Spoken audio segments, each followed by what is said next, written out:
Entrando en materia y como parte de nuestra entrevista, le doy la bienvenida a Rubén Rutz, quien ha estado súper inmerso en todo este análisis. Rubén, bienvenido nuevamente. Muchas gracias, Luis. Muchas gracias a todos por su atención.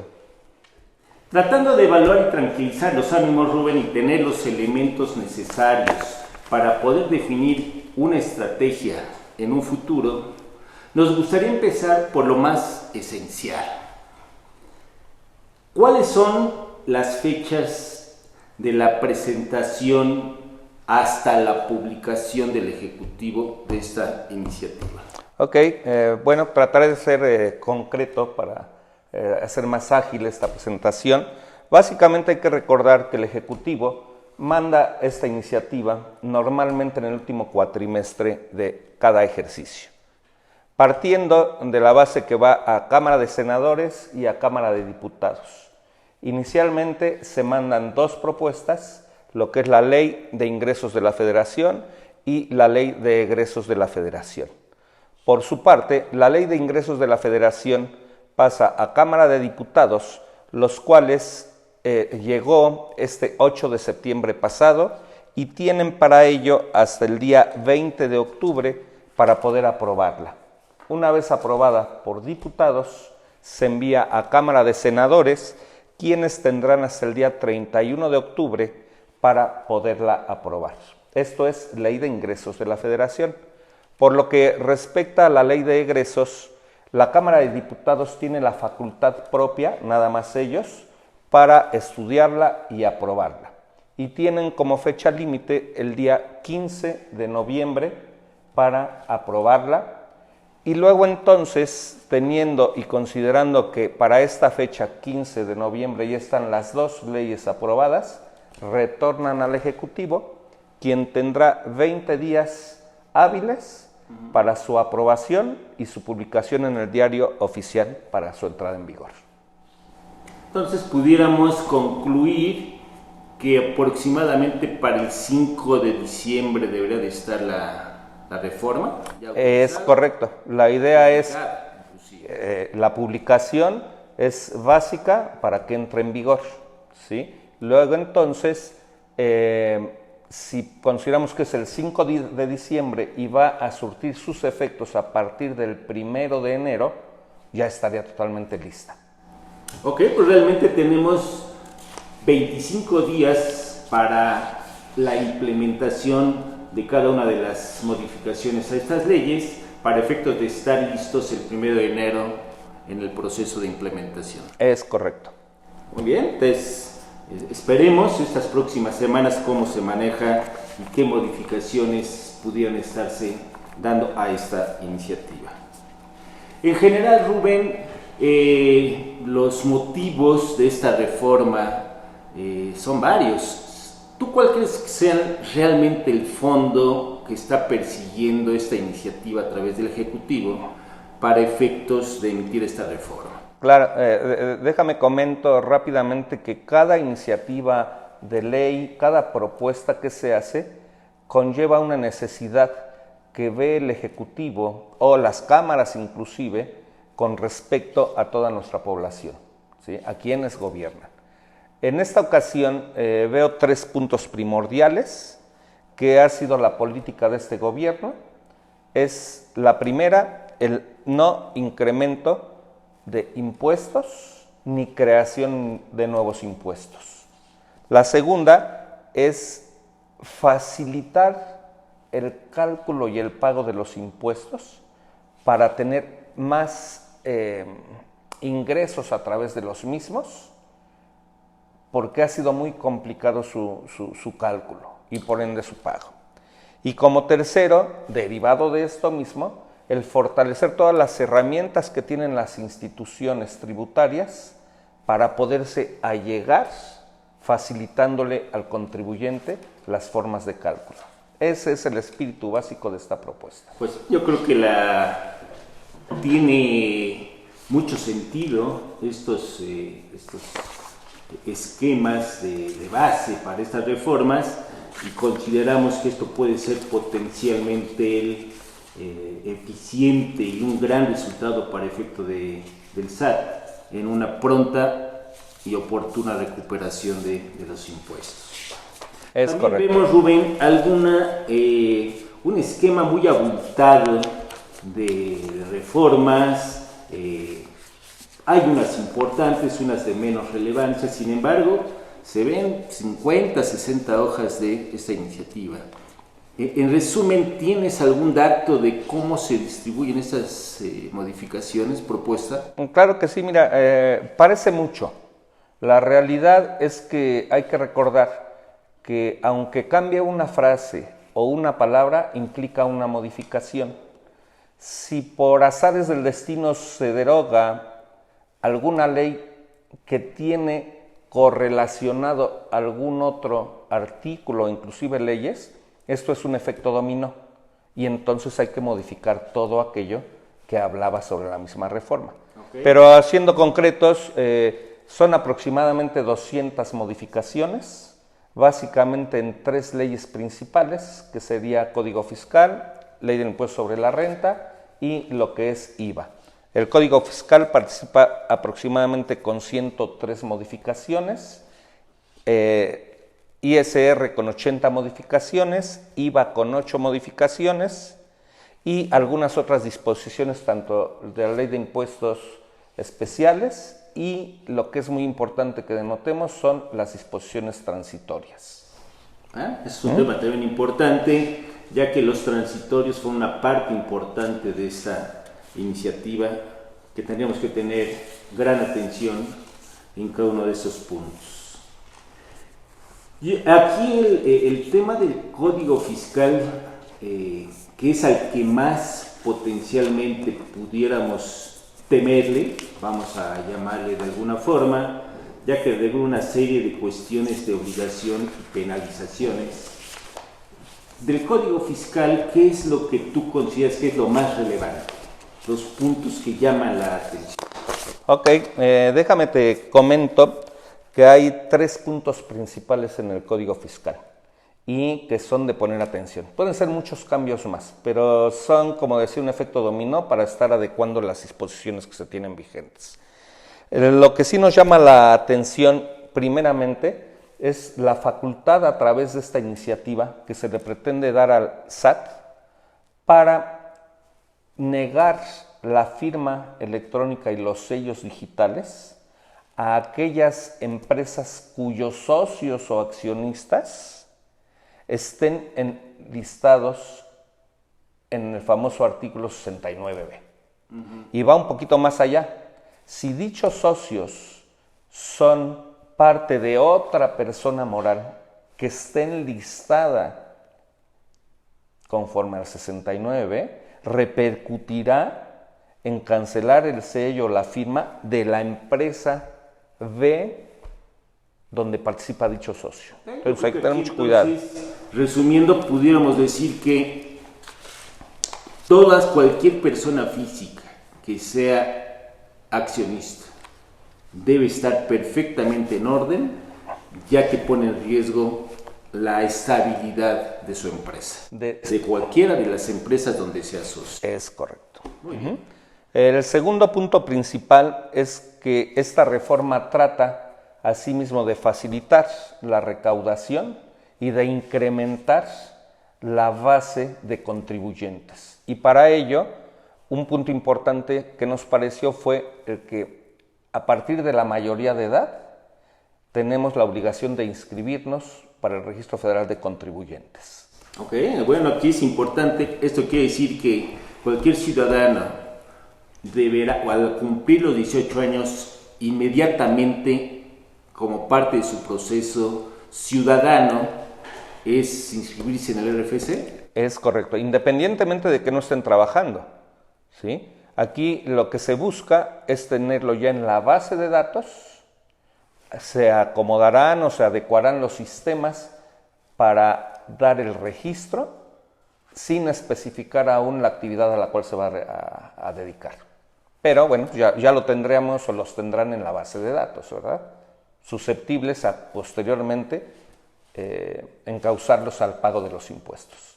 ¿Sí? Ok, el tema otra vez es captar la mayor cantidad de contribuyentes desde un origen. Es correcto. El tercer punto que nos ocupa es un nuevo viejo requisito para los FDIs. Hay algunas variaciones en los FDIs. Nos solicita nuevamente algunos datos de identificación del receptor del CFDI, ¿sí? Habían quitado toda la dirección, hoy ponen el código postal, nos piden la razón social. Otro de los puntos importantes es la clave para la cual va a servir como concepto dicho comprobante CFDI, que puede ser como gasto en general, como activo, bla, bla, bla, ¿sí? Esto es importantísimo y se ponen reglas en el CFDI de las notas de crédito para poder elaborarlas y deducirlas o no deducirlas en el momento en que se susciten, ¿sí? Yo creo que aquí las notas de crédito, entonces, igual que las facturas, debes de contar con la autorización previa de tu cliente para su emisión. Es correcto. Muy bien. Yo creo que, no sé si es todo el código fiscal, que suenan puntos muy interesantes. Realmente la ley del impuesto sobre la renta regula desde otro punto de vista el esquema del contribuyente. En este sentido, ¿qué puntos crees o analizaste que pueden tener un impacto y que debemos de estar preparados en el proceso de implementación? Ok. Sí, efectivamente, como te comentaba, el Código Fiscal tiene muchísimas más repercusiones entre multas, algunos lineamientos, pero que son más genéricos. Los puntos principales son los que comentamos y efectivamente hay que tener cuidado porque del Código sale reglamentación para las demás leyes. En este caso, lo que es ley del impuesto sobre la renta y la ley del IVA, ¿sí? Por lo que respecta a la ley del impuesto sobre la renta, aunque parecen mínimos la cantidad de cambios, en realidad son sustanciales y son muy, muy novedosos en cuanto a su aplicación. Y vamos a empezar un poquito por lo más fácil. Creemos que las cámaras tendrán mucho trabajo de análisis para implementarlo correctamente, pero bueno, iniciemos con algunas cuestiones de deducciones. En cuanto a las deducciones, hay un punto que ha sido muy sonado en este sexenio, que es la parte de la gasolina. Tratando de evitar los robos, los huachicoleos, ahora vamos contra los expendedores de la gasolina, ¿sí? Y en el buen sentido, para dar cumplimiento a un nuevo requisito en el CFDI. En este CFDI debe venir el permiso que otorga la Secretaría de Economía para poder expedirlo y que tenga validez, y esto es que esté reconocido y vigilado por dicha Secretaría. Y al tenerlo en el comprobante, obliga al usuario del servicio para verificar que cumpla con este requisito y tratar de embolar la vigilancia, ¿no? Esto es primordial. Otro tema de deducciones es la correcta deducción y aplicación de las cuentas incobrables. No sé si recordarás aquella situación que se presentaba, la práctica incobrabilidad que se tenga que hacer, el que esté sujeto a algún tope para no llevar un juicio o no ir con alguna empresa que dictaminara que había incobrabilidad. Bueno, lamentablemente surgieron muchos abusos respecto a esto y hoy la autoridad nos está solicitando que llevemos a cabo todas las acciones necesarias a través de las autoridades correspondientes, esto es demandar, ¿sí?, por esa cuenta incobrable que no vamos a pagar, y aún más allá, tener resultados positivos de dicha demanda. Hay que tener cuidado porque ahora en estos tiempos que muchos nos vimos afectados en no poder cobrar, tenemos que llevar todo el proceso del juicio para poderlo deducir, ¿sí? Muy bien. Un punto más que también regresa, no sé si recuerdes aquellos avisos que presentábamos, había varios tipos de aviso, en este caso es por aquellos activos que dejaron de ser útiles para la obtención de los ingresos. Cabe mencionar que tenemos que dar el formato a Hacienda para que se dé cuenta de cuándo terminó su vida útil. ¿sí? Ok, aquí lo que entiendo entonces, cuando tú como empresario, como organización, das de baja un activo, vamos a poner el ejemplo, 10 años de depreciación, si al año 8 este activo es inservible, tú ¿sí? puedes deducir a través de la depreciación los 2 años restantes. Es correcto. Y la ley dice ahora, o la iniciativa, que debes de dar aviso al 8º año, precisamente, y yo considero que es para evitar que después de haber declarado este bien en forma inútil, inservible, ya no se haga deducible ningún gasto correspondiente a este activo, tales como mantenimiento en el caso de autos gasolina. Yo creo que ese es el sentido de esta iniciativa. Perfectamente bien explicado, es correcto. Bueno, muy bien. Por su parte, otra novedad es que había un régimen especial para personas físicas que se dedicaban a las actividades agrícolas, ganaderas, pesqueras y silvícolas.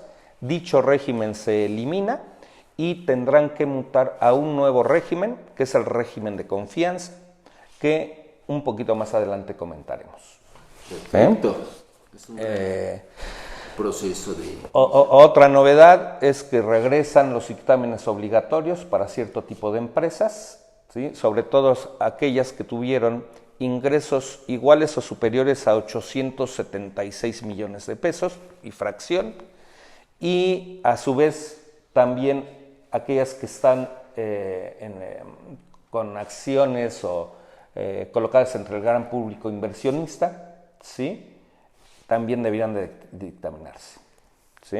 Muy bien, ese es un tema nuevo. La verdad es que hace algunos años este proceso de revisión fiscal fue prácticamente borrado de los contadores públicos. Es correcto. Y yo creo que es una excelente noticia para el grupo de auditores sobre este proceso, obviamente bajo los esquemas de responsabilidad, ya que existe en el Código Fiscal, como un detalle, algunas penalizaciones importantes para los contadores públicos, auditores, en el momento de reportar cualquier anomalía en la empresa. Pero bueno, es un tema que habrá que ver mayor a detalle. Es correcto. Y aquí viene uno de los 2 puntos primordiales de esta reforma, ¿sí? Que es la derogación del famoso régimen de incorporación fiscal. Recordarás que hace 3-4 años salió este nuevo régimen, que era una facilidad para tributar para personas físicas, hasta 2 millones inicialmente de ingresos que tuvieran, y que se iba a repartir el impuesto a través de 10 años, empezando por el 100% de no pago de impuesto. Esto no es ser ingresos, no pago de impuesto, segundo año el 90%, y así hasta que llegaran a pagar su 100%. Era una facilidad administrativa y hoy la están derogando, o se pretende derogar, e incorporarlo a un nuevo régimen que es el de confianza, ¿sí? Vamos a ver qué sucede, vamos a ver qué sucede con la transición, ¿sí? Para este tipo de personas que estaban en el régimen de incorporación fiscal. Tiene razón, realmente los famosos RIF fue una excelente facilidad que se le dio a los contribuyentes para tributar y nuevamente captar una gran cantidad de ellos para efectos de ejercer y atraer mayores recursos tributarios. Este nuevo régimen que tiene muchos beneficios, como tú lo comentas, sin embargo, aquí la pregunta es clave de mucha gente, de muchos colegas: ¿realmente desaparece el RIF para el 2022? Bueno, vamos a dividirlo en dos. Para 2022 definitivamente ya no hay nuevas inscripciones al RIF, ¿sí? Cabe recordar que las leyes no son retroactivas, de aplicación retroactiva. Luego entonces quienes tuvieron derecho a estar en el RIF en su momento, y hasta hay algunas cuestiones que van a ser transitoria, pero hasta el 31 de agosto de 2021 podrán optar por continuar en el RIF hasta que se acaben los 10 años que van a pagar el 100% de impuesto, o bien de una vez transitar hacia el nuevo régimen de confianza que se está proponiendo.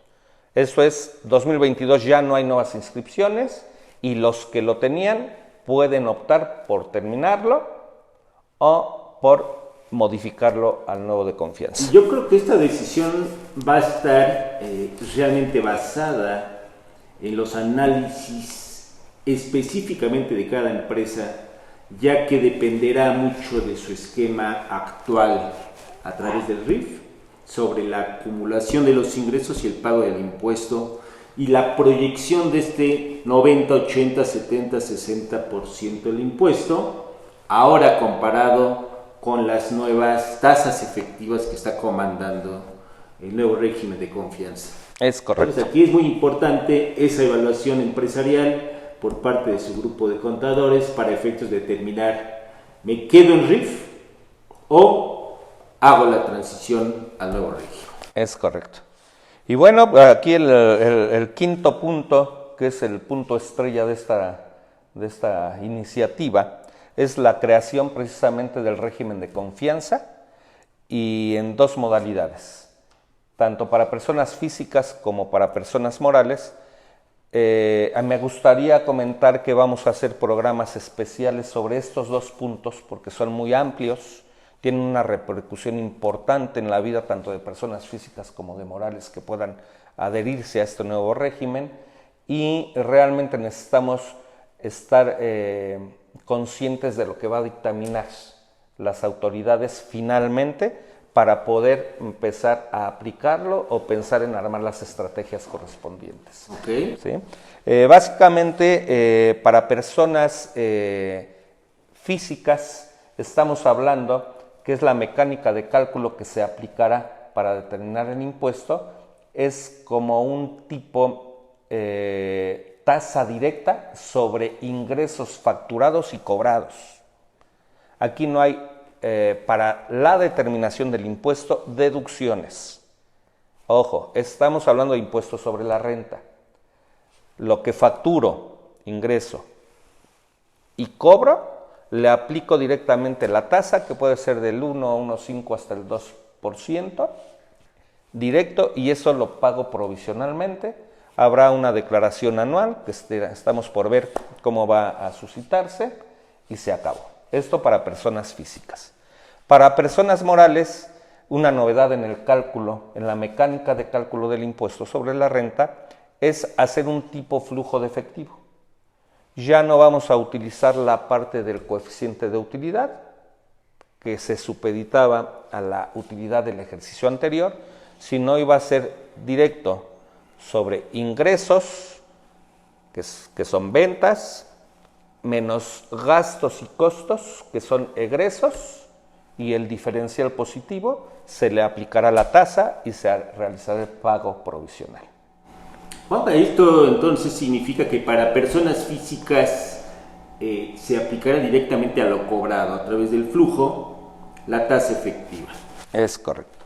No va a existir las deducciones en el caso de personas físicas. Para efectos de cálculo únicamente será sobre el ingreso cobrado. Es correcto. Y en el caso de personas morales, efectivamente, sí se continuará con el tema de ventas menos gastos y costos, utilidad, y sobre la utilidad la tasa efectiva. A diferencia de que hasta hoy estábamos aplicando el coeficiente de utilidad. Es correcto. Yo creo que esta es una simplificación, Rubén, que efectivamente facilita al contribuyente para el cálculo y el pago del impuesto. No necesariamente significa que no debamos de llevar una contabilidad, un registro contable de los gastos y costos, ya que para efectos del IVA se exige esta determinación del IVA acreditable y va por pagar. Es correcto. Hay que recordar que esta es determinación de pago provisional, ¿sí? Todas las demás reglas que vienen supeditadas desde el Código Fiscal y la aplicación correlacionada que pueda tener con Ley del Impuesto sobre la Renta e IVA, es muy difícil quitarlos. Además, hay mecánicas financieras para determinar las utilidades. ¿Sí me explico? Entonces, esto no varía en su parte financiera y de registro, es únicamente para pagos provisionales. ¿Sí? Muy bien.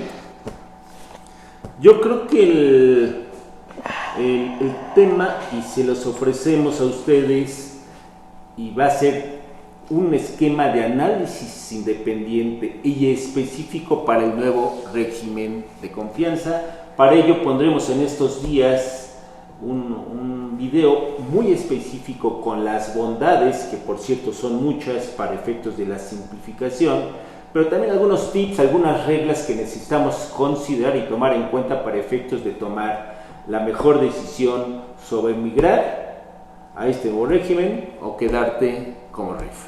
En el caso de las personas físicas y en el caso de las morales, yo creo que es algo también muy interesante, Rubén, que podemos compartir con todos ustedes y estar a sus órdenes para cualquier comentario o duda específico sobre este nuevo régimen. En lo que respecta a la ley del IVA, ¿qué es lo que estamos encontrando? Yo veo una ley del IVA muy estática, como que no hubo grandes cambios, pero en tu análisis, ¿qué comentas en este sentido, Rubén? Bueno, como lo habíamos previamente comentado, la ley del ISR es la que cambió y es básicamente para cálculo y entero del impuesto. Esto es, recuerda que lo que comentamos al principio, la contribución es lo que busca, allegarse de más recursos, y para ello fue el tema de cambio en la ley del ISR. Con lo que respecta al IVA, no cambia porque la mecánica y los requisitos para hacer acreditable el IVA correspondiente que se aplicará contra el cobrado sigue exactamente igual, no tiene por qué haber modificación. Ahí se manejaba un tipo flujo realmente, porque era el IVA cobrado, ¿sí?, contra el IVA pagado. Si te fijas, en ISR están queriendo hacer la misma mecánica, cobrado contra pagado. Claro. Tiene sentido, ¿sí? ¿Tienes razón? Entonces, por eso IVA no cambia. Hay dos cuestiones básicas que se dan en esta iniciativa, que es pasar a 0%, estaba en 16%, todo aquello que llamamos productos de gestión menstrual. Copas, toallas sanitarias, etc. Entonces se va al 0%. Y finalmente lo que conlleva a un tema que también, derivado lamentablemente del abuso que se tuvo, es el acreditamiento del IVA por importaciones. Nos están poniendo nuevas reglas, donde, déjame te explico qué es lo que sucedía. Yo tenía mi padrón de importadores. Para tener mi padrón de importadores tenía que tener opiniones de cumplimiento positivas, y luego entonces podía hacer las importaciones y por supuesto el acreditamiento del IVA correspondiente. ¿Qué sucedía cuando por algún motivo daba un incumplimiento en algún impuesto o presentación de declaraciones? Se me volvía negativa la opinión y luego entonces me cancelaban el padrón de importadores. Y yo tenía que seguir vendiendo. ¿Qué hacían estos contribuyentes? Allegarse a un tercero que importaba la mercancía, pagaba el IVA, me vendía la mercancía y yo hacía uso de ese acreditamiento, y ese no está. Hoy solamente quien importa podrá hacer el acreditamiento del IVA por importación directa. Desgraciadamente una mala práctica, y por lo que entendemos están regulando exactamente donde hay una serie de vicios, es de lo que yo puedo concretar, donde está, o efectivamente a través de las revisiones el SAT, las autoridades han encontrado prácticas no ortodoxas, es donde está incorporando modificaciones, y esto pues es parte del proceso de normalización y regulación del cálculo y entero oportuno de los impuestos. Como podemos observar, no se trata de una iniciativa simple Las características y situación específica de cada empresa serán clave en el proceso de implementación. Esperamos que esta sesión haya cumplido con sus expectativas, ya que nuestra intención es comunicar tanto a la comunidad contable como a los usuarios de estos servicios profesionales una vía de acceso sintetizada de las reformas más recientes en términos fiscales que, de acuerdo a nuestro análisis, pudiera servir de guía y uso en la aplicación de las mismas. Rubén, muchísimas gracias por tu colaboración, tus comentarios muy oportunos y de gran valor. Gracias. Atenderemos sus dudas o comentarios en nuestros medios de comunicación acostumbrados y, por su atención, muchísimas gracias y buenas tardes. Hasta luego. Gracias. Hasta luego.